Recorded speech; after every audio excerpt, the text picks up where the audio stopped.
Friends, हम लोग कक्षा 7 का पढ़ रहे थे चैप्टर मुक्ति। और मुक्ति चैप्टर में हम लोगों ने ये देखा था कि किस तरह से एक चिड़िया को बार बार उस घर से निकाला जाता है। बार बार उसके घर के मेंबर्स जो होते हैं, फैमिली मेंबर्स जो होते हैं, वो अपने जगह से उसे खिड़कियों से, पंखों पर से, हर जगह से उसको उतारते हैं। घर की महिलाएं उसको बार बार निकालती हैं, बार बार उन्हें धुतकारा जाता है। लेकिन चिड़िया तो जैसे अपना एकाधिकार वहाँ जताना चाहती है और वहाँ पर बार बार वह तिनका लेकर के आ जाती है। जितनी भी साफ सफाई महिलाओं के द्वारा होती है, वह बार बार एक तिनका गिरा जाती है और वहाँ पर आ जाती है। थक हार करके बच्चे भी उसे छोड़ देते हैं, अब आने जाने से रोकते नहीं हैं, बूढ़े भी और घर के बड़े बुजुर्ग भी उसे आने जाने से नहीं रोकते हैं। फिर देखा जाता है कि चिड़िया को कि विजय को लेखक महसूस करते हैं और लेखक को एहसास होता है कि चिड़िया उसे चींची करके कहती है कि तुमने तो मुझे भगाने का बहुत प्रयास किया, लेकिन देखो मैं फिर आ गई ना। और उसके बाद फिर चिड़िया से वो अपने आप में बातचीत किया करते थे, जिसे देखकर लेखक की पत्नी और उनकी पोती दोनों ही मुस्कुराते रहते थे। ये सारी बातें हम लोगों ने पार्ट 1 में कर लिया था मुक्ति चैप्टर का। आज हम मुक्ति पाठ का पार्ट 2 करेंगे, तो रेडी हो जाइएगा। इसने क्या किया बाबा जी? वह चिंकी पूछती है। चिंकी को गोद में उठा लेते हैं कि चिड़िया से जब वो बातें कर रहे होते हैं, तो चिंकी पूछती है कि इसने क्या किया बाबा जी? बेटा यह बहुत शैतान है। चिड़िया के लिए कहा जा रहा है कि बेटा यह बहुत शैतान है। मैंने इसे घोंसला बनाने की जगह दी, मगर इसने मेरी किताब पर ही बीट कर दी। मैंने गुस्सा किया तो कहती है यह मेरा भी तो घर है, अब मैं क्या करूं? कि चिड़िया भी अपना हक वहां पर जता रही है। बाबा जी डर गए, बाबा जी डर गए। चिंकी ताली बजाते हुए चहक रही थी कि बाबा जी डर गए। मैंने चिंकी और चिड़िया को एक साथ देखा। दोनों की शैतानी धूप पर ओस की पहली बूंद की तरह ताजगी भरी और प्यारी थी। चिंकी बच्चे की मुस्कान और उस चिड़िया की मुस्कान दोनों ही उनको प्यारी लग रही थी। सुनिए, पत्नी का हाथ मेरे कंधे पर था। मैंने महसूस किया कि उनके स्वर में करुणा का पुट था। स्वर भीगा भीगा सा लगा। क्या बात है? पत्नी ने पूछा। मेरे प्रश्न से पूर्व ही वे पास वाली खुली खिड़की से बाहर देखने लगी थी। मैं थोड़ा चिंतित हो पास जाकर खड़ा हो गया। कुछ देखा?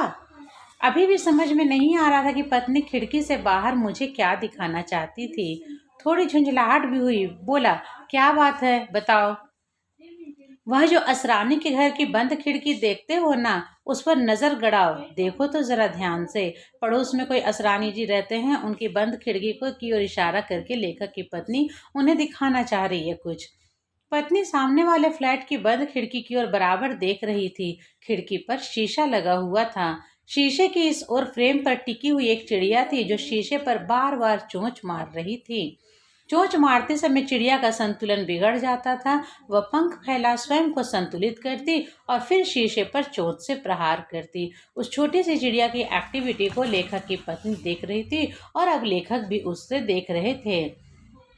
शायद अंदर जाना चाहती है, मैंने सहज भाव से कहा। तभी मेरी गोद में चिंकी चढ़ी। चिंकी लगभग चिल्ला उठी। बाबा जी, एक चिड़िया अंदर है। किसने बंद किया चिड़िया को? मतलब कि असरानी के घर में एक चिड़िया अंदर बंद थी और बाहर से एक चिड़िया शीशा तोड़ देने के प्रयास में थी ताकि वह अंदर बंद हुई चिड़िया को बाहर मुक्त कर सके। पत्नी का संकेत स्पष्ट हो रहा था। मेरी दृष्टि पथ में छाया कुहासा साफ हो गया था। मतलब पत्नी ये कहना चाह रही थी कि आप जाकर के उनके घर की खिड़की को खोल दीजिए ताकि वहां से बंद चिड़िया मुक्त हो सके। और अब सब कुछ साफ नजर आ रहा था। बंद खिड़की के दोनों ओर चिड़िया थी, एक अंदर एक बाहर। एक बाहर थी, मुक्त थी, मगर कांच की दीवार को तोड़ना चाहती थी। उसके प्रहार में आक्रोश था, गुस्सा था, झुंझलाहट और कड़वाहट थी। खिड़की के भीतर एक और चिड़िया थी जो चारों ओर से बंद थी। बंद दरवाजों और बंद खिड़कियों में कैद थी, घिरी हुई थी। असहाय और कुंठित सी वह भी अंदर से कांच पर अपनी चोंच मार रही थी। ची ची ची करती हुई बंद कमरे में चक्कर लगाती और फिर खिड़की के कांच पर प्रहार करने लगती। एक आजाद कराने के लिए चींची कर रही थी, एक आजाद होने के लिए चींची कर रही थी। एक बच्चा भी है, वह भी खिड़की के पीछे ही है।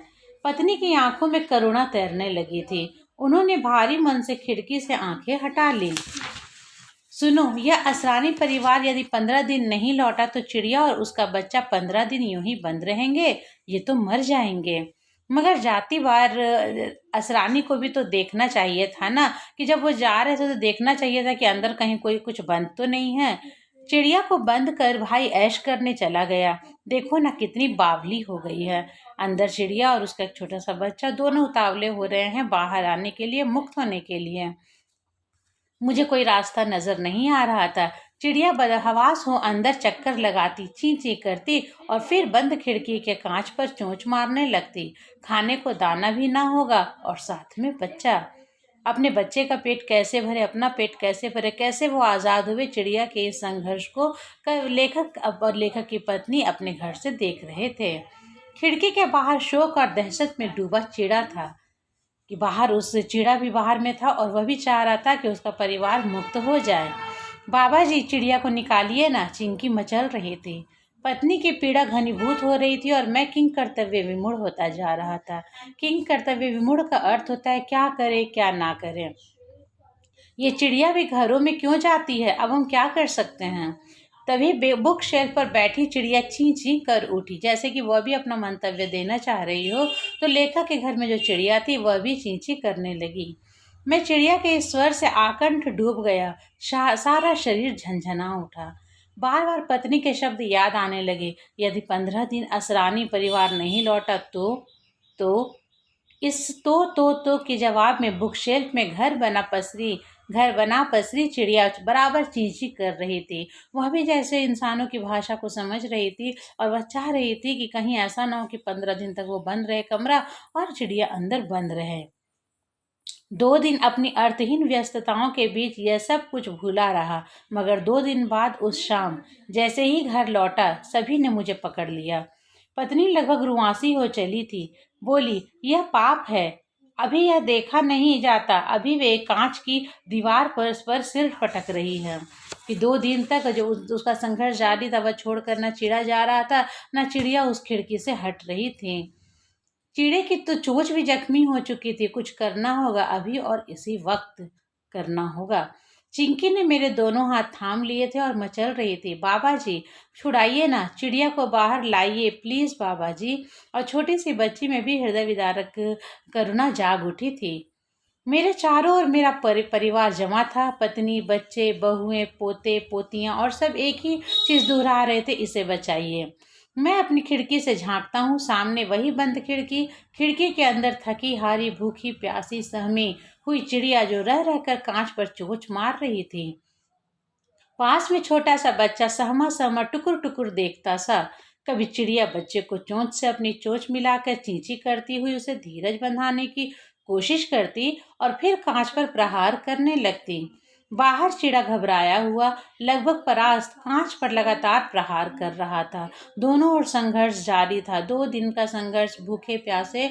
चिड़ा भी इधर से संघर्ष कर रहा था, चिड़िया भी अंदर से संघर्ष कर रही थी। उड़ उड़ कर जाता और फिर आकर कांच पर चोट करने लगता।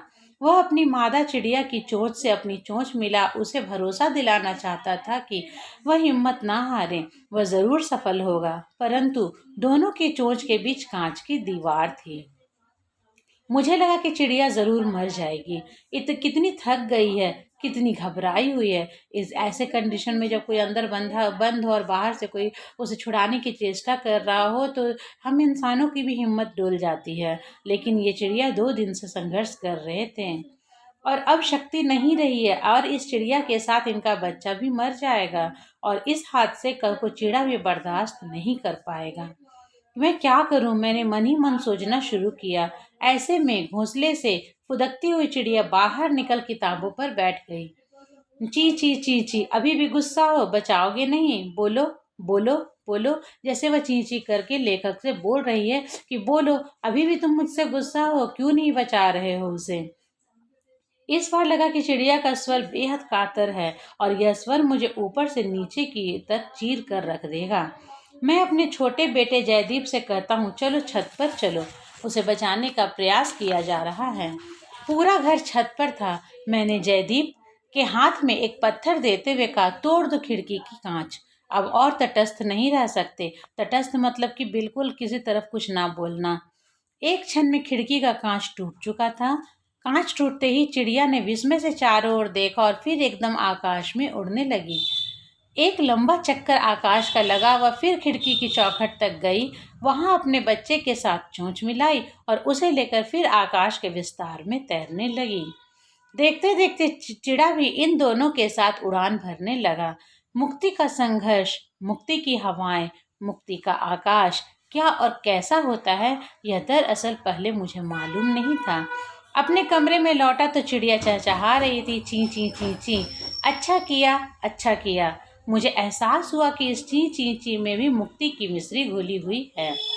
तो ये हमारा पाठ था मुक्ति, जो कि चिड़िया की मुक्ति की बात हो रही थी कि किस प्रकार से एक चिड़िया मुक्त होना चाह रही है। पहले तो एक चिड़िया ऐसी थी जो घर में घुस जाना चाह रही थी और फिर लेखक भी उसके साथ सहमति दिखा देते हैं। फिर दूसरी चिड़िया के मुक्त होने की आकांक्षा इतनी तीव्र थी, इतनी प्रखर थी कि जिसे देख करके लेखक को भी मुक्त होने का एहसास मालूम हुआ। तो ये हमारी कहानी थी, रोचक कहानी थी, जो आज हमारा यहीं पर समाप्त होता है। अगले वीडियो में इसके प्रश्न उत्तर के साथ फिर मिलेंगे। तब तक के लिए धन्यवाद।